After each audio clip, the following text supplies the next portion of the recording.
पिछले वीडियो में आपको छत्रपति शिवाजी के बारे में बता रहे थे और छत्रपति शिवाजी की उपलब्धियां बताई थी कि किस तरीके से उन्होंने उस समय अपने साम्राज्य का विस्तार प्रारंभ किया जब मुगल एम्पायर अपने चरम पर था, मुगल सत्ता भारत में अपने चरम पर थी और उस मुगल सत्ता को चुनौती दी छत्रपति शिवाजी ने। एक बहुत छोटे से क्षेत्र से शुरुआत की और जाते जाते उन्होंने एक बड़ा साम्राज्य खड़ा किया। लेकिन उनके बाद यानी छत्रपति शिवाजी की मृत्यु के बाद उनके साम्राज्य में विभाजन की स्थिति आ गई। अब विभाजन की स्थिति क्या हुई, उस पर चर्चा करेंगे। पहले हम लोग छत्रपति शिवाजी के जो प्रशासन था, उनका शासन प्रशासन करने का तरीका था, उस पर थोड़ी सी चर्चा कर लेंगे। उसके बाद छत्रपति शिवाजी ने जो शुरुआत की थी, कैसे वो उनका आंदोलन आगे बढ़ा, कैसे एक मुस्लिम काल में एक हिंदू राज्य अपनी सत्ता को आगे बढ़ाता है, इस पर डिस्कस करेंगे। छत्रपति शिवाजी का जो प्रशासन था वो पूरी तरीके से केंद्रीय जो प्रशासनिक व्यवस्था होती है, जो सेंट्रल एडमिनिस्ट्रेशन था, केंद्रीयकृत प्रशासनिक व्यवस्था थी, जिस व्यवस्था के केंद्र में छत्रपति थे। छत्रपति यानी जो राजा हुआ उसी को छत्रपति कहा जाता था और इन्हीं के हाथ में सारी सत्ता होती थी। इनकी सहायता के लिए शिवाजी ने जो व्यवस्था बनाई थी उसको कहा जाता है अष्टप्रधान। अष्टप्रधान जो होते थे ये इनके 8 प्रमुख एक तरीके से कैबिनेट मंत्री होते थे, जो सारा शासन प्रशासन सारी चीज़ें इन्हीं के हाथ में होती थी। लेकिन इनको कैबिनेट मंत्री की तरह ज़्यादा स्वतंत्रता नहीं थी, ये एक तरीके से छत्रपति के सहायक होते थे। यानी जो काम ये करना चाहते हैं छत्रपति से इनको सहमति लेनी होती थी और छत्रपति ने अगर सहमति दी तभी वो कार्य होता था, अदरवाइज नहीं होता था। यानी अष्टप्रधान होते जरूर थे एक मंत्री के तरीके से, लेकिन इनका निर्णय अंतिम नहीं होता था, ये केवल एक एडवाइजरी रोल में होते थे। लेकिन ये भूमिका इनकी महत्वपूर्ण होती थी छत्रपति के बाद। तो उन अष्टप्रधानों में यानी 8 मतलब 8 प्रधानों के जो मुख्य बड़े बड़े अधिकारी थे, जिसमें सबसे पहले नंबर पर थे पेशवा। पेशवा मराठा साम्राज्य की रीढ़ कहे जाते हैं कि सबसे मजबूत पद यही था। कोई भी सरकारी कागजात या कोई भी दस्तावेज होते थे तो उस पर छत्रपति की जब मुहर लगती थी तो छत्रपति की मुहर के बाद पेशवा की मुहर आवश्यक होती थी। बिना पेशवा की मुहर के कोई भी काम मराठा साम्राज्य में नहीं होता था। यानी छत्रपति के बाद जो सबसे शक्तिशाली व्यक्ति होता था, सबसे जो पावरफुल पर्सन होता था, वो कौन होता था? पेशवा का पद होता था। और यही पेशवा पद इतना जाके इतने बड़े पैमाने पर बढ़ा कि बाद में छत्रपति का पद गौण हो गया और पेशवा का पद ही वंशानुगत हो गया। छत्रपति के बजाय अब पेशवा राजा बनने लगे थे। वो आगे उस पर चर्चा करेंगे कैसे पेशवाओं ने सत्ता का अधिग्रहण किया, वो आगे एक बड़ा टॉपिक है, उस पर आगे चर्चा करेंगे। दूसरा पद जो इनका था वो अमात्य का था। तो जो अमात्य था इसी को पंत या मजुमदार भी कहते थे। यही पंत या मजुमदार या अमात्य जो था ये एक तरीके से जैसे हमारा एक वित्त मंत्री होता है वैसे फाइनेंस मिनिस्टर की तरीके से ही काम करते थे अमात्य। इसी को मजमुआदार भी कहा जाता था, इसी को पंत भी कहा जाता था। तीसरे नंबर पर मंत्री होता था। मंत्री इसको वाकिया नवीस भी बोलते थे। ये जो वाकिया नवीस होते थे ये पत्राचार वगैरह जो दरबारी कामकाज होता था उसका लेखा जोखा तैयार करते थे और जो आंतरिक मामले होते थे उसको देखते थे। जैसे आज के जैसे होम मिनिस्टर होते हैं, गृह मंत्री, तो जो वाकिया नवीस होते थे वो दरबारी कामकाज देखने के साथ साथ वर्तमान के गृह मंत्री के तरीके से भी कार्य करते थे। उसके बाद सुमंत होते थे। तो जो सुमंत जो होते थे मंत्री, ये विदेशी मामलों को देखते थे। ये एक तरीके से जैसे हमारे आज के फाइनेंस फॉरेन मिनिस्टर, विदेश मंत्री। तो सुमंत उस समय के शिवाजी के क्या थे? विदेश मंत्री हुआ करते थे और इन्हीं के हाथों में जो दूसरे राज्यों से जो समझौते होते थे, जो संधि होती थी, ठीक है, उन्हीं सारी चीज़ों पर वो लोग निगरानी रखते थे। फिर अगला था सचिव या चिटनीस। तो जो सचिव या चिटनीस होता था ये जो एक तरीके से आज का कम्युनिकेशन मंत्री होता है ना, सूचना और प्रसारण मंत्रालय, तो वो पत्राचार विभाग का हेड थे। तो पत्राचार विभाग और राज्यों से पत्रों का जो आदान प्रदान होता था वो सचिव या चिटनीस के माध्यम से होता था। सरे नौबत इनका होता था प्रधान सेनापति, या इसको आप कमांडर इन चीफ कह सकते हैं। तो जो प्रमुख सेनापति होता था उसको सरे नौबत कहते थे। जैसे आज का रक्षा मंत्री है वैसे उस समय सरे नौबत हुआ करते थे। न्यायाधीश, तो जो न्यायाधीश होते थे वो नाम से ही लग रहा है कि जो न्याय का मामला होता था तो चीफ जस्टिस मुख्य न्यायाधीश के पद पर होते थे। जो झगड़े होते थे उन झगड़ों को चाहे दीवानी हो चाहे फौजदारी मामले हों, फौजदारी मामलों को सुलझाने का काम न्यायाधीश। पंडित राव जो होते थे ये धार्मिक मामले की देखरेख करते थे। सारे धार्मिक मामलों की देखरेख पंडित राव के हाथ में होती थी। तो ये शिवाजी के 8 मंत्री थे। इन्हीं को क्या कहा जाता है?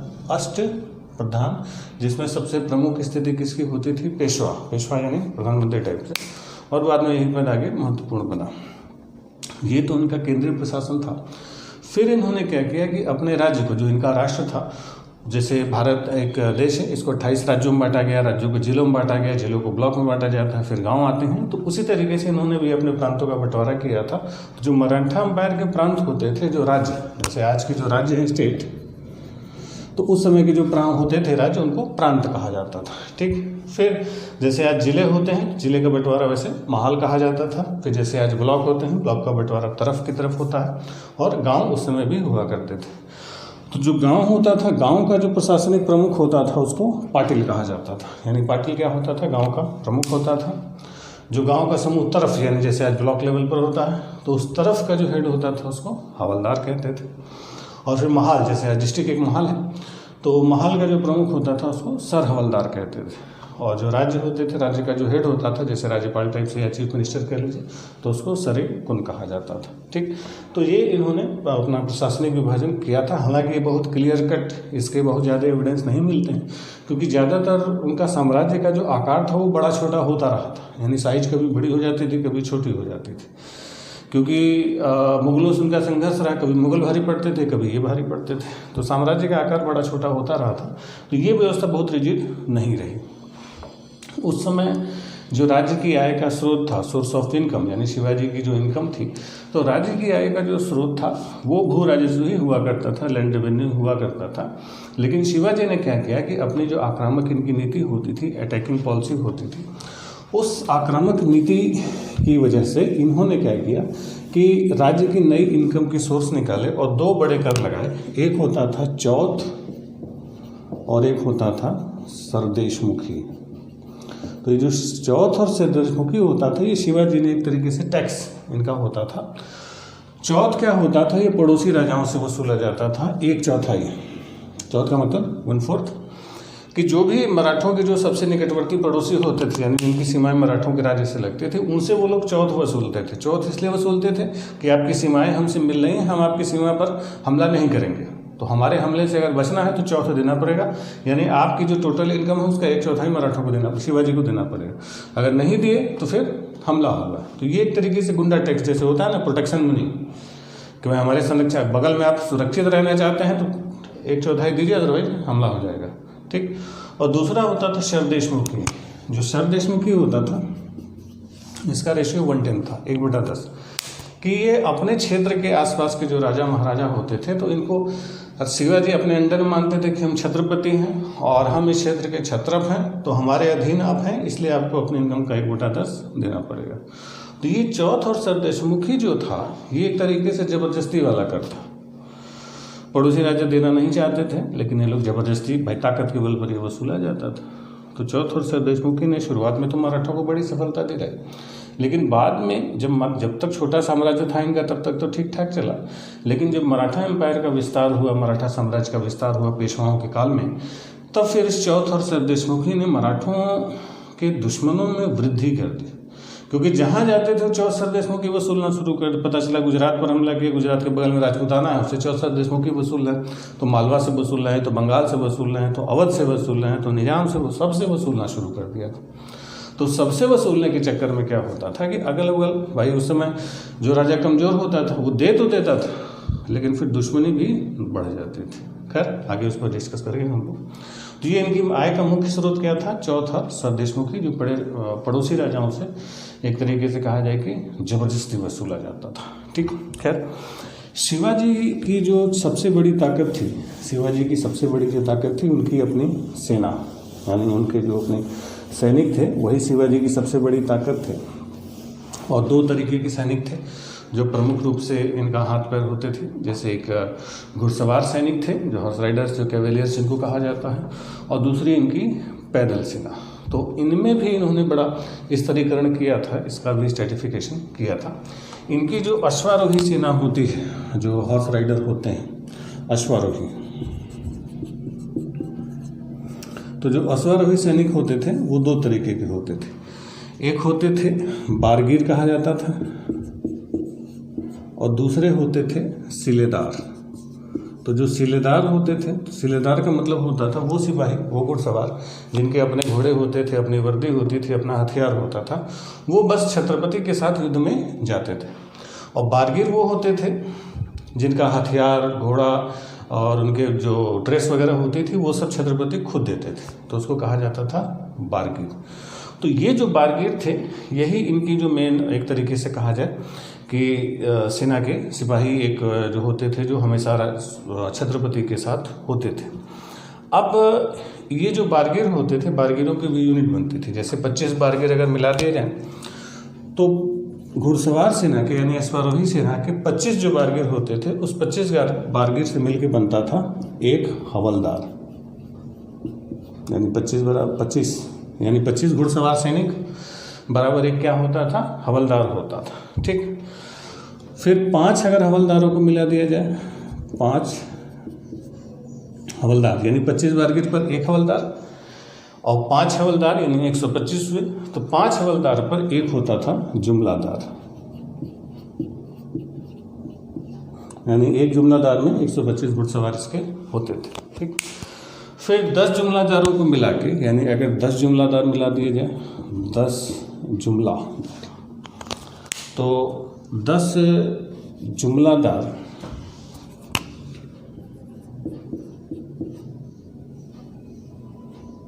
ठीक, यानी बारगीर क्या होता था, इनका एक सिपाही होता था। 25 बारगीर बराबर एक हवलदार होता था। फिर 5 एक हवलदार बराबर जुमलादार होता था। 10 जुमलादार में फिर होते थे एक हजारी। 10 जुमलादार यानी 10 जुमलादारों में एक हजारी होते थे। फिर इनके 5 एक हजारियों को मिलकर 5 हजारी बनता था, यानी 5 एक हजारी, तो 5 एक हजारी मिलके बनता था क्या, 5 हजारी। और सारे 5 हजारियों के ऊपर होता था सर ए नौबत, यानी जो सेनापति होता था इसके अंदर में सारे 5 हजारी आ जाते थे। तो ये इनकी घुड़सवार सेना का बंटवारा था। इसके अलावा इनकी जो पैदल सेना होती थी, पैदल सेना भी इनकी ताकत थी। घुड़सवारों की भूमिका थोड़ी ज़्यादा होती थी। तो जो पैदल सेना होती थी, पैदल सेना के सिपाही को कहा जाता था पाइक। ठीक, यानी अगर कहा जाए जो पैदल सेना है,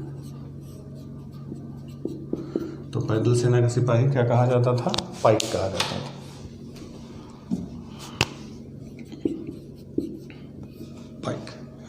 पाइक में पैदल सेना का बंटवारा होता था।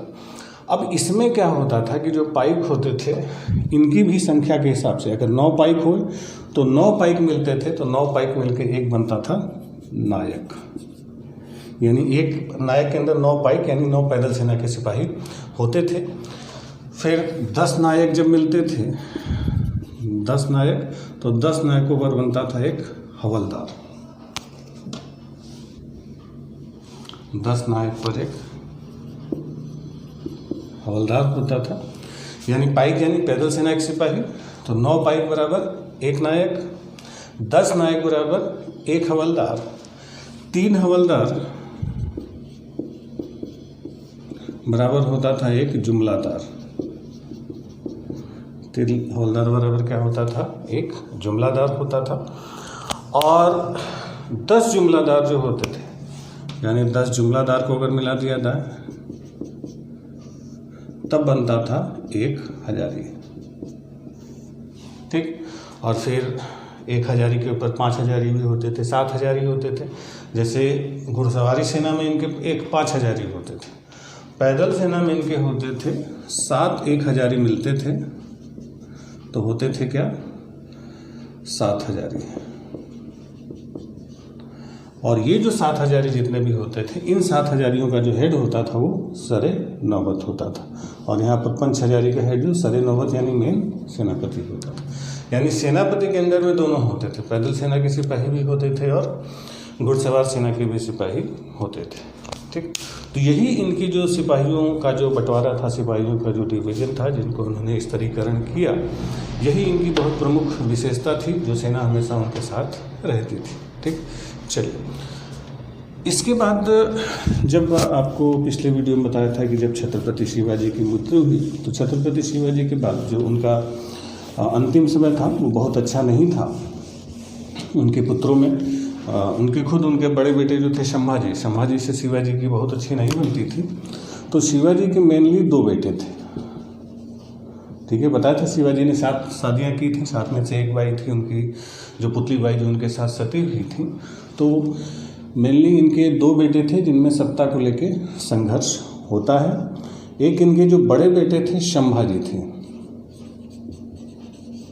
संभाजी, और एक और बेटे थे सोयराबाई के बेटे थे राजा राम, ठीक है। तो राजा राम जो थे वो सोयराबाई के बेटे थे, और संभाजी जो थे इनकी पहली पत्नी थी सईबाई निंबालकर के बेटे थे संभाजी।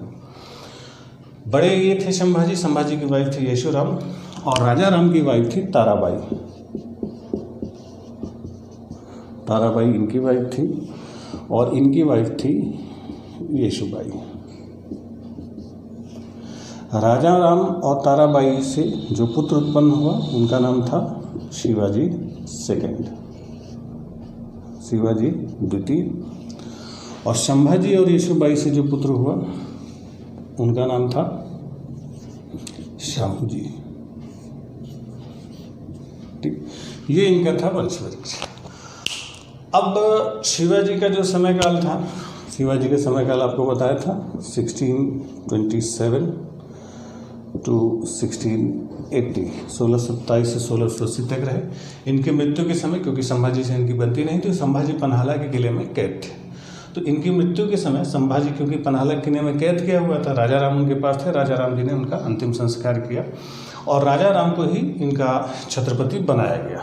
लेकिन क्योंकि संभाजी बड़े थे इसलिए ये माना गया कि ये गलत हुआ है, उत्तराधिकार का जो नियम था उसके खिलाफ गया था। तो फिर संभाजी ने राजा राम को हटा के फिर गद्दी हासिल की और संभाजी बन जाते हैं छत्रपति। तो संभाजी का जो समय काल था 1680 टू 1689, ये आपको बताया था पिछले वीडियो में। संभाजी का औरंगजेब से संघर्ष होता है क्योंकि संभाजी ने औरंगजेब के बेटे अकबर को शरण दी थी। इसी वजह से अकबर ने संभाजी और उनके मंत्री कवि कलश को संगम की पहाड़ियों से गिरफ्तार कराया और मार्च 1989 में इनको तड़पा के मार दिया गया, बहुत बुरी तरीके से तड़पाया गया था। तो जब संभाजी की मृत्यु हुई तो फिर अगले छत्रपति बने राजा राम। तो राजा राम का जो समय काल रहा, राजा राम का जो छत्रपति का जो काल रहा वो रहा 1689 टू 1700। उधर औरंगजेब से लगातार इन लोगों का संघर्ष चलता रहा। औरंगजेब ने संभाजी की फैमिली को अरेस्ट कर लिया, इनकी माताजी येशुबाई और साहू जी को कैद कर लिया। राजा राम मुगलों से संघर्ष करते रहे। फाइनली सन 1700 में राजा राम की मौत हो जाती है। तो राजा राम की मृत्यु के बाद शिवाजी सेकंड गद्दी पर बैठते हैं और उनकी माताजी जो थी ताराबाई ने मराठों का पद संभाला और शिवाजी की संरक्षिका बनी और साहू जी चले गए कैद में, ठीक। यानी संभाजी के बाद अगर काल हम इसी के नीचे इसको कंटिन्यू करें तो फिर 1689 टू 1700 तक कौन थे? राजा राम, ठीक। फिर 1700 में राजा राम की मौत हुई। तो 1700 से 1707 तक थे राजा राम के बेटे शिवाजी द्वितीय। हालांकि शिवाजी द्वितीय नाम मात्र थे, असली शासिका जो थी वो ताराबाई थी, ठीक। अभी भी इन दोनों फैमिलीज में टेंशन थी। हालांकि ताराबाई ने लगातार 1707 तक संघर्ष जारी रखा, लेकिन जब 1707 में औरंगजेब की मौत हुई तो औरंगजेब का जो बड़ा बेटा था मुअज्जम वो बादशाह बनता है और उसने बहादुर शाह फर्स्ट के नाम से उपाधि ली थी। और उसने क्या किया कि मराठों में, क्योंकि मराठे अभी भी हार मानने को तैयार नहीं थी, ताराबाई लगातार चैलेंज कर रही थी मुगलों को और मराठों का एक तरीके से कहा जाता है कि स्वतंत्रता संग्राम चला। मराठों ने बड़ी कड़ी, तो इन्होंने बहुत कड़ी टक्कर दी मुगलों को। तो मुगलों को कड़ी टक्कर देने की वजह से कहा जाता है कि मराठों का स्वतंत्रता संग्राम जो था वो फ्रीडम मूवमेंट चल रहा था। इस समय जो फ्रीडम मूवमेंट का नेतृत्व जो थी वो ताराबाई कर रहे थे शिवाजी के गार्जियन के रूप में, शिवाजी सेकंड के गार्जियन के रूप में। तो मराठों की टक्कर की वजह से जो मुगल बादशाह था बहादुर शाह फर्स्ट, जो औरंगजेब का बेटा था, उसने क्या किया कि मराठों में फूट डालने के लिए जो साहू जी जिनको अरेस्ट किया गया था, साहू जी को उसने रिहा कर दिया ताकि साहू जाएंगे और शाहू जब जाएंगे वापस, मराठा इनका राज्य वापस कर दिया तो बोले अब जाके अपना शासन संभालिए। तो शाहू जब जाएंगे तो ताराबाई से इन लोगों की वैसे ही टेंशन थी, तो जाके ताराबाई से लड़ेंगे, तो ताराबाई से लड़ने की वजह से इनमें उत्तराधिकार का युद्ध छिड़ जाएगा और मराठे लड़के कमज़ोर होंगे। जब मराठे कमज़ोर हो जाएंगे तो मुगलों को सहूलियत होगी, फिर आसानी से इनका दमन किया जाएगा। तो इसी सोच के साथ बहादुर शाह फर्स्ट ने क्या किया कि शाहू जी को जेल से रिहा कर दिया गया। जब शाहू जी को रिहा किया गया, शाहू पहुंचते हैं पुणे और जाके इन्होंने ताराबाई से अपने हिस्से की मांग की। ताराबाई नहीं तैयार हुई तो शाहू से ताराबाई का संघर्ष होता है खेड़ में, तो इसी को खेड़ का युद्ध कहा जाता है। उस खेड़ की लड़ाई में जो 1707 में हुई थी, उसमें फाइनली ताराबाई जो थी वो पराजित हो जाती हैं। ताराबाई पराजित होकर चली जाती हैं कोल्हापुर और शाहू जी को मिलता है सतारा। यानी जो शिवाजी के राजा राम का जो वंशज थे वो कहाँ चले गए? कोल्हापुर से इन्होंने शासन किया और शाहू जी ने अपना केंद्र कहाँ पर बनाया? सतारा। यानी शिवाजी का जो साम्राज्य था वो इस संघर्ष के बाद दो हिस्सों में बट गया। जो राजा राम की फैमिली थी कोल्हापुर और इधर सतारा। हालांकि शाहू भारी पड़ा था, शाहू ने अपनी ताकत बना के रखी और शाहू ने बहुत लंबे समय तक शासन किया। तो जो शाहू का शासनकाल था, शाहू ने जो शासन किया, तो शाहू के शासनकाल में और कुछ खास बात तो नहीं हुई। उसका शासनकाल लंबा था और शाहू के ही शासनकाल के समय मराठों ने भारत के सबसे बड़े हिस्से पर राज किया।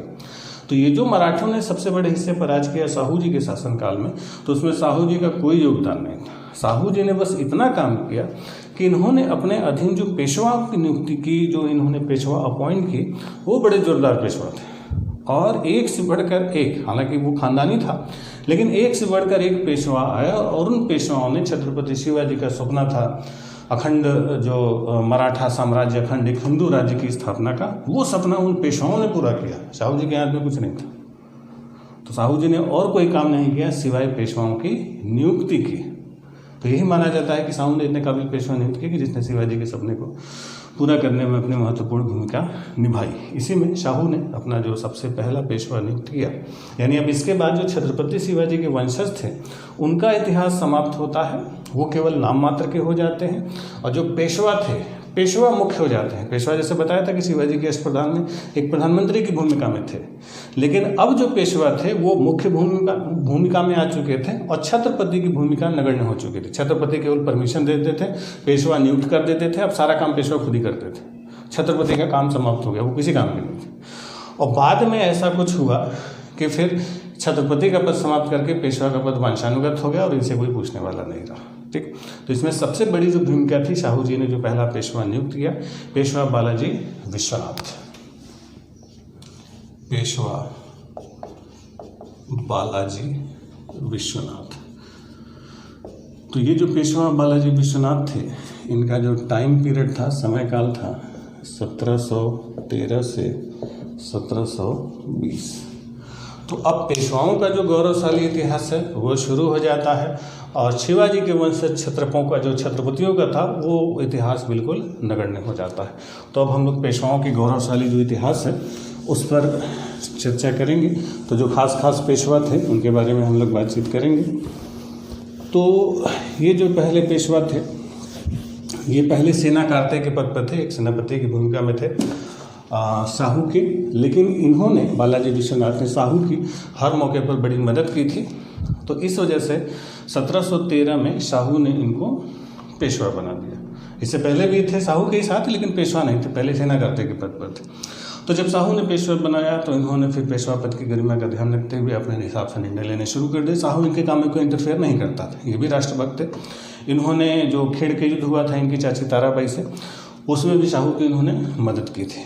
तो इन्होंने फिर मराठा साम्राज्य की नींव रखी। कहा जाता है कि मराठा साम्राज्य का दूसरा संस्थापक, second founder of Maratha empire, वो थे बालाजी विश्वनाथ। इन्होंने ही मराठा साम्राज्य में शासन, प्रशासन, रेवेन्यू में स्थिरता प्रदान की और इन्होंने ही पहली बार मराठियों के नेतृत्व में दिल्ली में इंटरफेयर करना शुरू किया। यानी अब मराठी जो थे अपनी क्षेत्रीय राजनीति से ऊपर उठ के राष्ट्रीय राजनीति में आ रहे थे और इन्होंने दिल्ली की राजनीति में इंटरफेयर करना शुरू कर दिया। इन्हीं बालाजी विश्वनाथ ने, जो सैयद ब्रदर थे उस समय मुगल बादशाह के जो दरबार में दिल्ली में बहुत संघर्ष की स्थिति उत्पन्न हो गई थी, तो उसी सैयद बंधुओं के साथ समझौता किया और ये दिल्ली पहुँचे और दिल्ली पहुंच के फारूक शेर जो बादशाह था उसको हटा दिया गया, उसकी हत्या कर दी गई। तो जो फारूक शेर मुगल बादशाह था उसकी हत्या में इनका भी योगदान था। और इन्होंने ही मुगल बादशाह जो रफ़ी-उद-दरजात था अगला मुगल बादशाह को बनाया और उससे अपने पक्ष में, अपने फेवर में कई सारे समझौते करवाए। तो उन्होंने जो समझौते लिए, जो छूटें ली, उसी को कहा जाता है मराठा मैग्ना कार्टा 1719 में। तो 1719 में जो मराठा मैग्ना कार्टा था, मैग्ना कार्टा एक अधिकार पत्र को कहा जाता है, जो रिचर्ड टेम्पल ने, संधि एक्चुअली हुई थी उसी को रिचर्ड टेम्पल ने मराठा मैग्ना कार्टा कहा, जिसमें मराठों को मुगलों के जो दक्कन में यानी दक्षिण में जो 6 सूबे थे, उन 6 सूबों से चौथ और सरदेशमुखी वसूलने का अधिकार मिल चुका था। तो मुगलों के सूबों से मराठे चौथ और सरदेशमुखी वसूल रहे थे। ये काम बालाजी विश्वनाथ ने किया। इसके बदले में मुगलों को 15,000 की फौज देने का उन्होंने वादा किया था, जरूरत पड़ने पर ही मदद कर सकते हैं। लेकिन इससे दक्षिण में जो मराठों की धाक थी वो बनी, और ये समझौता बराबरी का नहीं था। इसमें मुगल बादशाह को दबा के मराठों ने अपने हिसाब से, यानी बालाजी विश्वनाथ ने अपने हिसाब से समझौता किया।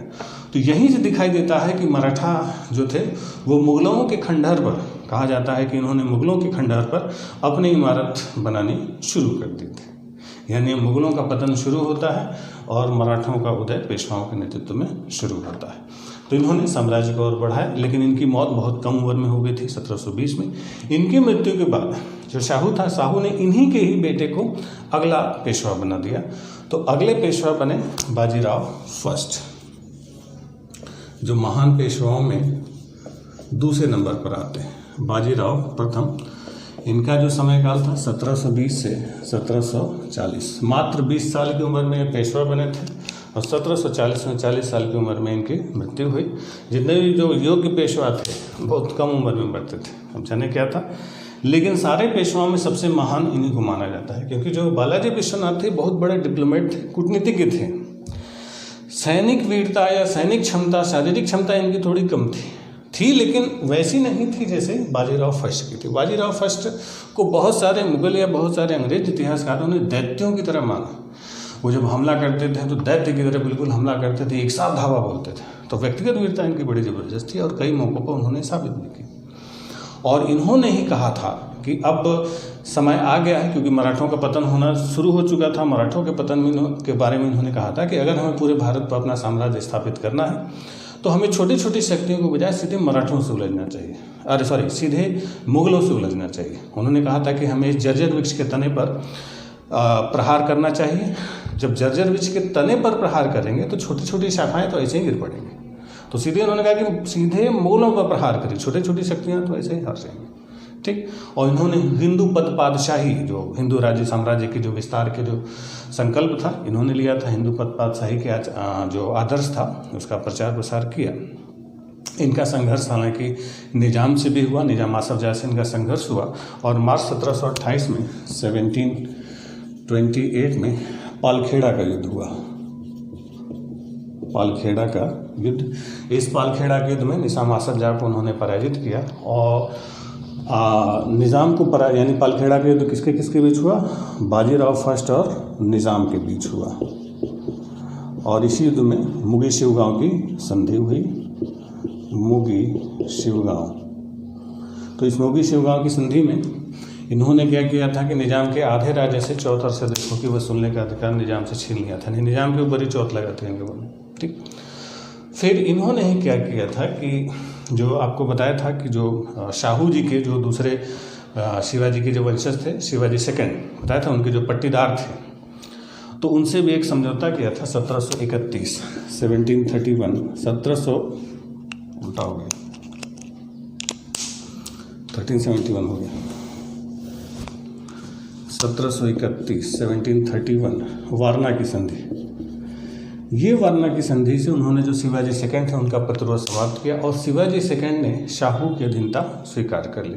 यानी जो शिवाजी की फैमिली में झगड़ा चल रहा था उसको उन्होंने समाप्त कर दिया। जो कोल्हापुर और सतारा वाला बंटवारा था वो इन्होंने समाप्त कर दिया और शिवाजी सेकंड को शाहू के अंडर में अधीनता स्वीकार कर ली गई। इन्होंने ही गुजरात की तरफ भी ध्यान दिया क्योंकि महाराष्ट्र के बगल में गुजरात था। तो गुजरात विजय के उद्देश्य से इन्होंने त्र्यंबक राव को भेजा था, त्र्यंबक राव दमादे को, लेकिन त्र्यंबक राव जाके निज़ाम से मिल गया था। तो इस बात से नाराज होते हुए इन्होंने अभियान चलाया और गुजरात का विलय, यानी गुजरात जो था उसका विलय किसमें किया? मराठा साम्राज्य में कर दिया।